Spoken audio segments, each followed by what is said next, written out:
Bismillahirrahmanirrahim. Assalamualaikum warahmatullahi wabarakatuh. Halo semua. Sebelumnya, perkenalkan nama saya Iva Rasyada Harimakamase, siswi kelas 11 TKV dengan nomor induk siswa 243012 dari SMKS Mutiara Ilmu Makassar. Video ini saya susun secara khusus untuk memenuhi tugas akhir sumatif tengah semester mata pelajaran Sejarah Indonesia yang diampu oleh Bapak Irman Aras SOSMM. Mungkin banyak dari kita yang bertanya, mengapa kita yang hidup di era serba digital ini masih perlu untuk menengok ke belakang dan belajar tentang penjajahan? Nah, jawabannya itu sederhana. Karena tanpa pergerakan di masa lalu, kita tidak akan memiliki identitas yang kita banggakan di hari ini. Selama beberapa menit ke depan, saya akan mengupas tuntas materi mengenai pergerakan nasional dan pengaruh kolonialisme. Kita akan melihat bagaimana penderitaan bangsa berubah menjadi kekuatan intelektual yang luar biasa. Mari kita mulai pembahasannya. Nah, sekarang kita mulai dari pondasinya. Sebenarnya, apa sih kolonialisme dan imperialisme itu? Nah, jadi secara sederhana, kolonialisme itu adalah soal lahan dan kekayaan. Ibarat nih, ada orang asing masuk ke halaman rumah kalian, lalu dia mengambil mangga, mengambil padi, dan semua harta di rumah kalian untuk dibawa pulang ke rumahnya sendiri. Fokusnya itu adalah soal harta. Bangsa asing datang untuk menguasai wilayah dan mengambil sumber daya alam kita. Sedangkan imperialisme adalah soal dominasi dan kekuasaan. Mereka tidak hanya mengambil hasil bumi, tapi juga mengatur bagaimana negara kita berjalan secara politik dan pemerintahan. Ibarat orang asing tadi tidak hanya mengambil mangga, tapi dia mulai untuk mengatur jam berapa kalian harus tidur, siapa yang boleh kalian ajak bicara, dan membuat aturan hukum di rumah kalian. Fokusnya adalah kontrol. Jadi, bangsa kita saat itu tidak hanya dirampok kekayaannya, tapi juga dirampas kemerdekaannya untuk mengatur diri sendiri. Nah, sekarang kita masuk ke dampak nyata yang dirasakan oleh rakyat di berbagai bidang. Nah, yang pertama di bidang sosial, terjadi stratifikasi yang sangat diskriminatif. Masyarakat dibagi menjadi 3 kelas. Yang pertama, bangsa Eropa sebagai kasta tertinggi, kemudian ada Timur Asing sebagai kasta kedua, dan yang paling rendah adalah pribumi atau nenek moyang kita. Hal ini membuat penguasa lokal kehilangan kedaulatannya. Secara sosial, kita dianggap rendah di tanah kelahiran sendiri. Ini bukan hanya soal status, tapi soal harga diri yang diinjak-injak.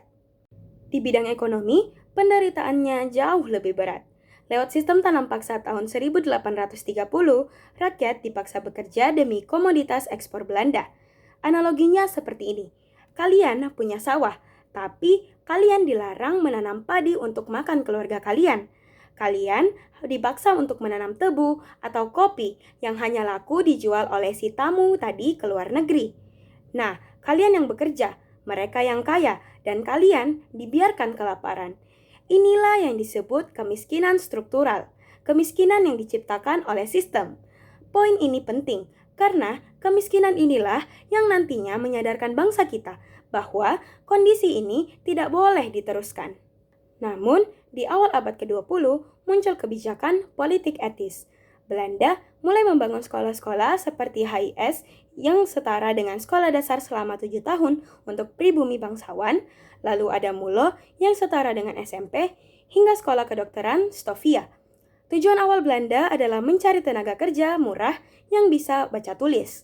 Ibaratnya, mereka memberi kita kunci alat bengkel supaya kita bisa memperbaiki mobil mereka dengan upah murah. Namun, kebijakan ini justru menjadi bumerang bagi mereka. Mengapa? Karena pendidikan melahirkan golongan terpelajar.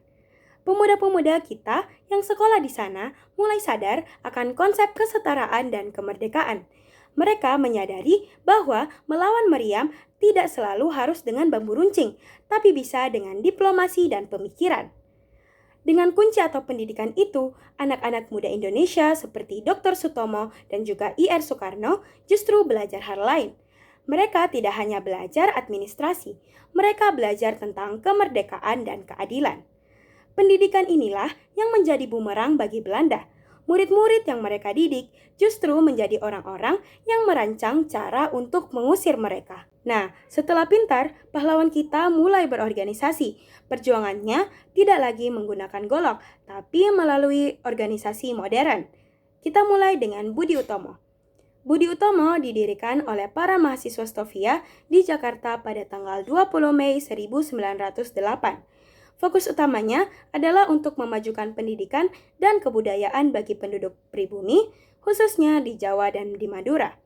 Nah, organisasi ini itu dianggap sebagai tanda dimulainya perjuangan menggunakan metode modern atau organisasi, bukan lagi sekedar perang fisik. Budi Utomo itu seperti startup pertama di Indonesia.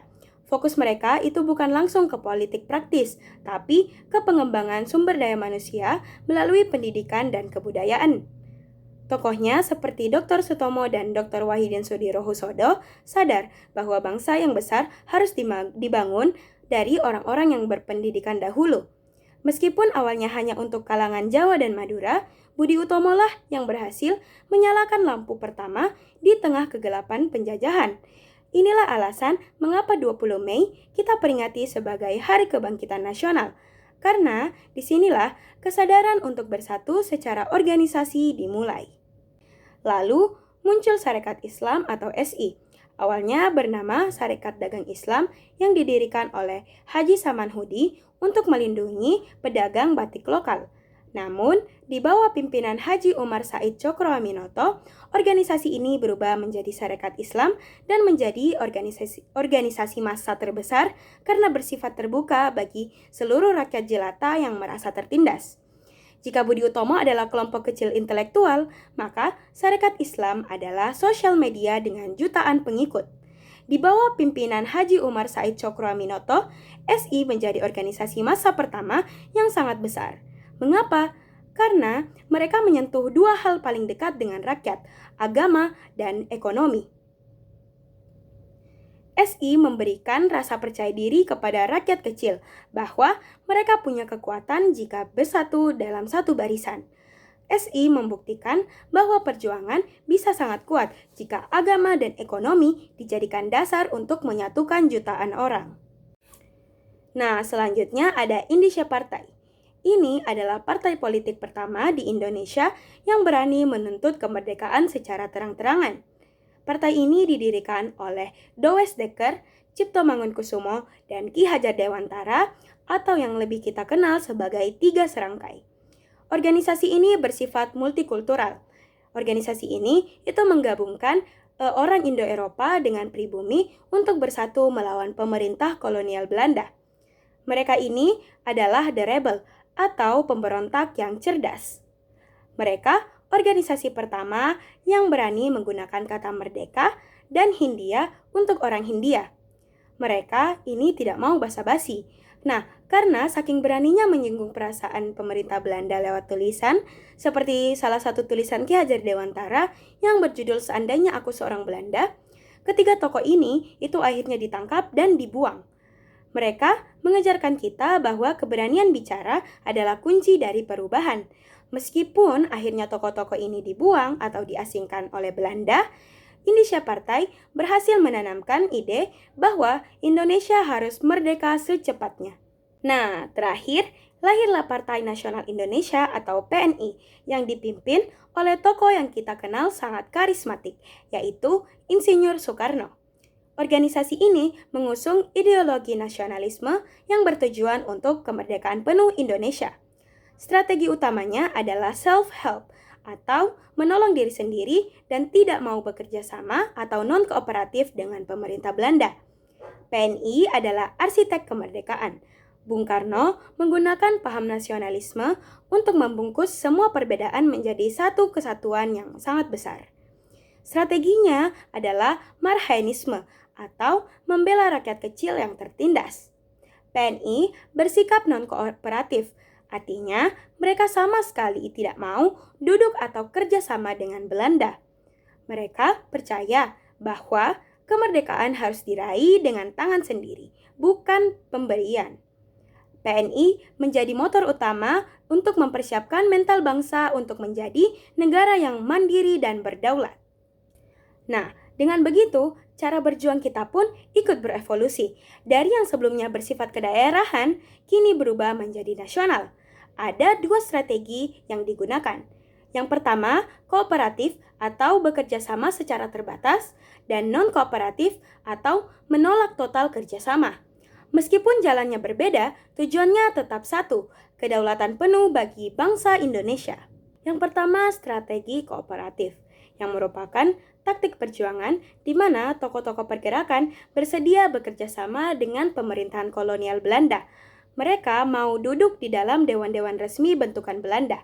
Tujuannya bukan karena menyerah, melainkan untuk memperjuangkan hak-hak rakyat Indonesia melalui jalur diplomasi, diskusi, dan hukum dari dalam sistem pemerintahan Belanda sendiri. Strategi kooperatif ini ibarat penyusup baik. Bayangkan ada aturan sekolah yang tidak adil. Alih-alih melakukan demo di luar gerbang, kalian memilih masuk menjadi pengurus OSIS. Di dalam OSIS, kalian berdiskusi baik-baik dengan kepala sekolah untuk mengubah aturan tersebut sedikit demi sedikit. Tokohnya antara lain Husni Tamrin dan Sutarjo Kartohadikusumo. Salah satu aksi terkenalnya adalah petisi Sutarjo yang menuntut otonomi bagi Indonesia. Para tokoh ini merasa bahwa dengan bekerja sama, mereka bisa meminimalkan kekerasan dan jatuhnya korban jiwa, serta tetap bisa menjaga organisasi tetap legal dan tidak dibubarkan oleh Belanda. Nah, sedangkan strategi non-kooperatif adalah taktik perjuangan yang menolak keras kerjasama dalam bentuk apapun dengan pemerintah Belanda. Prinsip utamanya adalah self-help atau percaya pada kekuatan sendiri. Mereka menganggap bahwa Belanda adalah penjajah yang tidak mungkin memberikan kemerdekaan secara cuma-cuma, sehingga tidak ada gunanya untuk bernegosiasi. Strategi ini diibaratkan sebagai aksi mogok total. Jika ada aturan yang tidak adil, kalian menolak ikut semua kegiatan sekolah dan membuat sekolah sendiri di luar. Kalian tidak mau bicara dengan pihak sekolah karena menganggap mereka tidak akan mau mendengarkan. Tokoh utamanya adalah Insinyur Soekarno, Muhammad Hatta, dan Sultan Syahrir. Mereka mendirikan partai politik yang secara terang-terangan menuntut kemerdekaan dan membakar semangat rakyat melalui rapat-rapat raksasa. Mereka ingin membangun mental bangsa agar tidak memiliki jiwa budak atau bergantung pada belas kasihan penjajah. Mereka ingin rakyat sadar bahwa kemerdekaan itu harus direbut, bukan untuk dihadiahkan. Momen paling krusial adalah Sumpah Pemuda tahun 1928. Sebelum tahun 1928, pemuda Indonesia bergerak sendiri-sendiri berdasarkan daerah asal.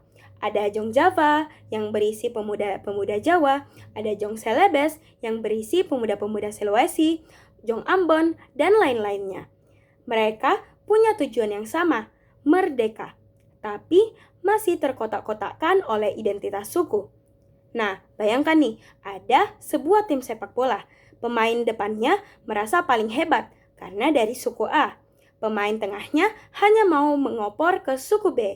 Dan kipernya tidak mau bicara dengan back karena beda daerah. Nah, hasilnya tim itu akan sangat mudah untuk dikalahkan. Nah, momentum Sumpah Pemuda ini adalah momen di mana semua pemain ini sepakat melepaskan jersey daerah mereka dan memakai satu jersey yang sama, jersey Timnas Indonesia. Nah, bayangkan nih, dari para pemuda dari berbagai suku berkumpul dan berikrar. Isi ikrarnya yang pertama yaitu satu tanah air Indonesia. Ini adalah kesepakatan bahwa dari Sabang sampai Merauke, meskipun dipisahkan oleh lautan, kita adalah satu kesatuan geografis yang tidak boleh terpecah. Ikrar kedua yaitu satu bangsa, bangsa Indonesia. Ini yang paling berat. Mereka sepakat bahwa tidak ada lagi kasta antar suku. Tidak ada suku yang lebih tinggi dari suku lainnya. Semuanya melebur menjadi satu nama, bangsa Indonesia. Ikrar yang terakhir yaitu satu bahasa, bahasa Indonesia. Ini adalah kunci komunikasi. Bayangkan ada 10 orang dari 10 suku yang berbeda berkumpul di satu ruangan. Jika semuanya berbicara dengan bahasa daerah masing-masing, mereka tidak akan pernah bisa menyusun rencana perang atau strategi merdeka karena mereka tidak saling memahami. Nah, bahasa Indonesia ini dipilih sebagai kabel penyambung agar ide kemerdekaan bisa mengalir ke seluruh penjuru negeri. Di Kongres Pemuda II ini juga, itu pertama kalinya lagu Indonesia Raya ciptaan W.R. Supratman dikumandangkan dan bendera merah putih diperkenalkan sebagai simbol identitas. Sumpah Pemuda adalah sinyal bahaya bagi Belanda. Belanda baru sadar bahwa rakyat Indonesia sudah tidak bisa lagi diadu domba. Ketika rakyat sudah bersatu dalam bahasa dan tujuan, maka keruntuhan penjajahan hanyalah tinggal menunggu waktu. Teman-teman, setelah kita membedah sejarah panjang dari lahirnya organisasi hingga momen Sumpah Pemuda, mungkin muncul pertanyaan di benak kalian. Lalu, apa esensinya buat kita yang hidup di zaman sekarang? Nah, sejarah itu bukan cuma soal masa lalu. Dari penjelasan tadi, ada 4 esensi utama yang harus kita bawa pulang hari ini. Esensi pertama yang harus kita pahami adalah adanya pergeseran atau transformasi dari makna perjuangan. Jika dahulu, pahlawan kita harus bertaruh nyawa di medan perang dengan perlawanan fisik atau beradu argumen di diplomasi politik, kini perjuangan kita telah bertransformasi menjadi perjuangan melawan kebodohan dan ketidaktahuan.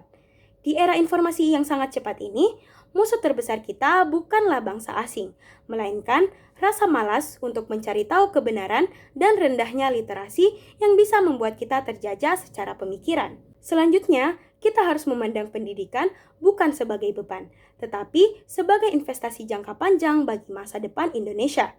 Penting bagi kita untuk benar-benar menghargai setiap kesempatan untuk duduk di bangku sekolah, karena akses pendidikan yang kita miliki sekarang itu merupakan kemewahan yang dahulu sangat sulit, bahkan mustahil untuk didapatkan oleh kaum pribumi di masa kolonial. Dengan belajar sungguh-sungguh, kita sebenarnya sedang merawat kemerdekaan yang telah dibayar mahal oleh para pendahulu kita.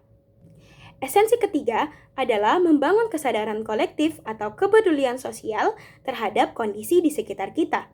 Sebagai pelajar, kita tidak hanya belajar untuk diri sendiri, tetapi juga belajar bagaimana membangun kepedulian terhadap masalah di lingkungan masyarakat. Perjuangan masa kini adalah tentang bagaimana kita memberikan kontribusi nyata dan menjadi solusi bagi lingkungan sekitar, sebagai bentuk pengabdian kita kepada masyarakat dan bangsa. Esensi terakhir yang menjadi pondasi dari segalanya adalah integritas dan karakter. Kita harus mampu meneladani nilai-nilai kejujuran dan keteguhan hati yang dimiliki oleh para tokoh pergerakan nasional dalam menjaga nama baik bangsa. Kecerdasan tanpa karakter hanya akan merugikan orang lain. Maka, menjadi pelajar yang jujur, disiplin, dan memiliki prinsip yang kuat adalah cara paling autentik untuk meneruskan cita-cita para pahlawan pergerakan kita. Setelah kita menelusuri dan memahami panjangnya sejarah perjuangan bangsa, mulai dari dampak kolonialisme yang sangat berat hingga munculnya kesadaran untuk bersatu, yang bisa kita simpulkan adalah kemerdekaan yang diraih oleh Indonesia itu bukanlah suatu kebetulan. Ada 3 poin yang menjadi benang merah pada materi kita kali ini. Yang pertama adalah titik balik perjuangan. Yang kedua, pentingnya persatuan. Dan yang terakhir, warisan untuk masa kini. Teman-teman dan Bapak Irman yang saya hormati, sebagai akhir dari presentasi saya, ada sebuah pesan yang ingin saya tinggalkan untuk kita renungkan bersama. Sejarah bukanlah sekedar deretan angka dan nama pahlawan di buku yang berdebu. Sejarah adalah sebuah kompas. Jika kita kehilangan kompas tersebut, maka kita akan tersesat di masa depan. Penjajah di masa lalu mungkin bisa merantai fisik bangsa kita selama ratusan tahun. Tapi, di masa depan, jangan pernah biarkan rasa malas, ketidaktahuan, dan ego pribadi merantai mimpi-mimpi kalian. Bangsa yang besar bukan hanya bangsa yang memiliki banyak pahlawan di masa lalu, tapi bangsa yang pemudanya berani menjadi pahlawan di masa kini melalui integritas dan karyanya. Demikian presentasi dari saya. Terima kasih kepada Bapak Irman Aras SOS MM atas bimbingannya, dan terima kasih kepada teman-teman semua yang sudah menonton video ini sampai selesai. Teruslah belajar, teruslah berkarya untuk Indonesia. Sampai jumpa di kesempatan berikutnya. Wassalamualaikum warahmatullahi wabarakatuh.